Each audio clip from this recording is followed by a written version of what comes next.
Bit of a toss-up, but 2016 has given us some pretty good ones. Today, GameRanks brings you our top 10 free games of 2016. Number 10, Atlas Reactor is an interesting game that you can play the beta of right now if you want. As I said in another video, we did probably the best summary I can give if you combine XCOM with Overwatch. It's a turn-based tactical PvP game that I think you'll find surprisingly interesting if you give it a shot. It kind of scratches an itch that I feel like I get whenever I do play XCOM. XCOM is not an arcade-oriented game, and turn-based games typically don't feel arcade-oriented really on the whole, but Atlas Reactor kind of gives you a competitive arcade feeling situation while still being a turn-based tactical game, and I really enjoy it. Number 9 is Adventure Communist, which is the official sequel to Adventure Capitalist. Just like its predecessor, the game is a clicker, although there's a lot more depth to it than that. Some clickers can be total garbage, but this brings in some nice simulation elements that, combined with the humor, really make for a more interesting experience than you would expect when I said this is a clicker. And builds on a lot of the things that that game brought to the table, except for something that I think some people will probably like a lot more. Although it may seem like a turnoff at first, it kind of does its microtransaction prompting at the start of the game and then lets you be if you just avoid it. Whereas with Adventure Capitalist, it kind of went the other way around. You would progress a while, and then in order to continue progressing, you needed to do the microtransactions. So on that front, I think definitely an improvement. It's in early access right now, and there are a couple of issues with the games, particularly with saving. There have been reports of people losing their data, but overall, this is a shining example of this type of game. Number 8, Mandagon is a platform that looks maybe a bit reminiscent to Fez, however, it is a lot faster in pacing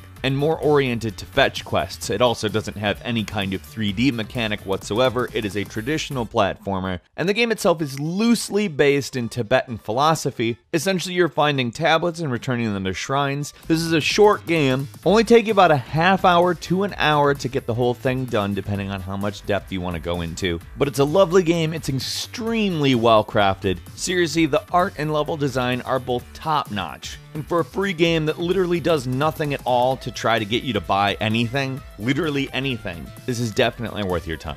Number 7, Paladins, which is kind of like Overwatch. However, it has a much more fantasy-oriented slant to it. And I wouldn't call it exactly a clone of Overwatch on account its scoring system is actually quite a bit different. I would say just a bit more on the traditional side as far as that goes. But the idea of every hero having a different role and playing its part in each battle does sort of come through in the same way here. Being this one, though, is free to play versus Overwatch's $60, this one is a little bit more concentrated on the microtransactions, although it's kind of irritating that a $60 game like Overwatch has microtransactions in it. It's at least a little bit understandable here on account you get a game for free, however, it's still annoying. Like, microtransactions are never going to not be annoying, but as far as free to play goes, if you're not really wanting to buy Overwatch or don't have the money to buy Overwatch, this is a very good substitute for it, and it has every bit as much a personality as Overwatch. Number 6, Warface 2016 Anubis is a free-to-play first-person shooter that has both co-op and player versus player modes, and is really fun.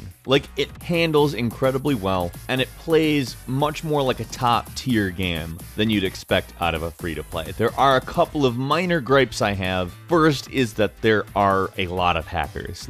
And I know I'm not the only one who will complain about this in the world, but there are times when this is just taken over by people who are hacking the game. And the other one is that unless you're willing to put in, literally an obscene amount of time into the game, this is a pay-to-win game. Now, that being said, people who really like putting lots and lots of time into a game and aren't terribly upset by essentially a long grind, this is a well-made game. Hopefully it becomes a little bit more balanced in the future, but the good stuff makes it really hard to ignore. Number 5, WildStar is an MMO that I think, in my opinion, is a lot more interesting than your typical MMO because it takes the combat a little bit further. It's a lot more skill-oriented than luck-oriented, and I dig the more real-time feel. Also, this game has an absolutely dynamite graphical style. It is such a pretty game and takes fantasy and sci-fi and mixes them in such a way that it comes off as completely unique. Obviously, it's a sum of its parts, but I don't think that it's been employed like this anywhere else. It's beautiful. Absolutely a stunning game.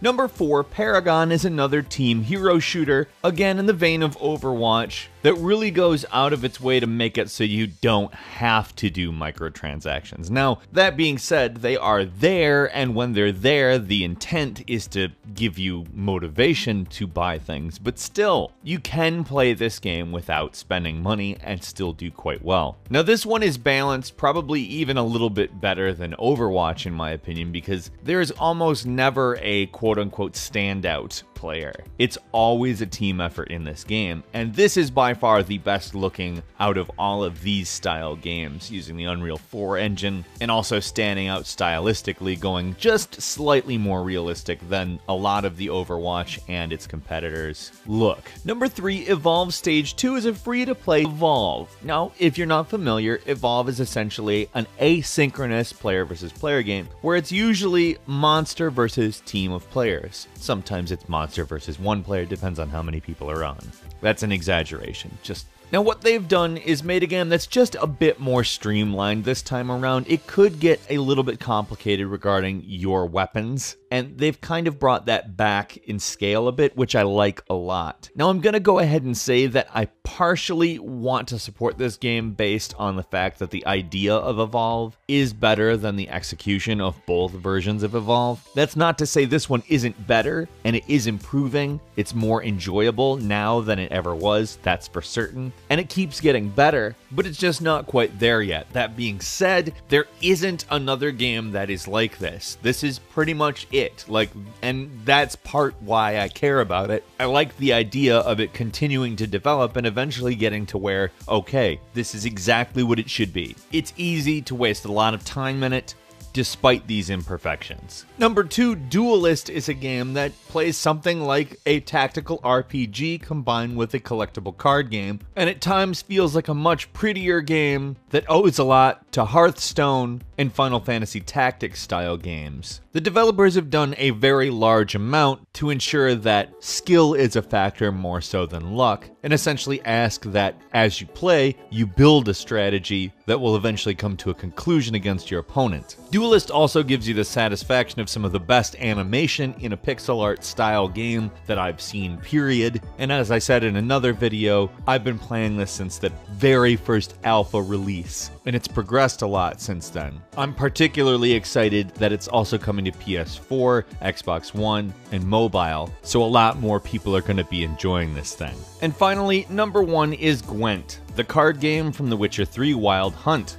Gwent is a 3-tier, turn-based, class-based collectible card game that I got surprisingly into while playing The Witcher 3 Wild Hunt. So much so that it became a distraction, and when I finally wanted to finish The Witcher 3, it kinda needed to stop playing Gwent. I needed to tell myself, stop playing Gwent. I have a feeling they knew that people were doing this, because to make a completely separate experience that plays exactly the same, albeit a lot more depth-oriented, is a smart move. Gwent requires a lot of bluffing and skill-oriented judgment calls that I think make it one of the more fun card games out there, because it's not overtly complex, but it requires you to know a lot more than it might lead on to.